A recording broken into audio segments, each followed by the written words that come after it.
בבקשה. שבת שלום אדון אזמרלדה, גדול מאמני הכדורגל של המאה. לך תלבש את החולצה מספר 9 ותעלה מיד למגרש. לא עולה. אתה שחקן כדורגל מעולה, אבל הראש ממולא. הרגליים שלך רצות, אבל השכל הולך לאט מאוד. לך תלבש את החולצה מספר 9 ותעלה מיד למגרש. זה חיים, זה כדורגל.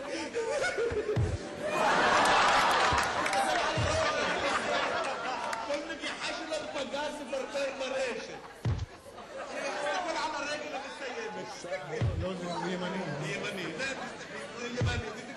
כל מסירה סרגל. ואיפה הסיום האישי? כל שבת מתברג במערך הקדמי, כל כדור שלו פגז מפרפר ברשת. ואיפה הוא היום אדון? אתה תהיה שחקן כדורסל, תהיה על המפה, מבטיח לך, תקיף את המטבח, יופי. אתה תהיה ברקוביץ', כולם בהתחלה נמוכים. אתה ראית את אולטי פרי שנולד, היה בקושי 1.80 מטר.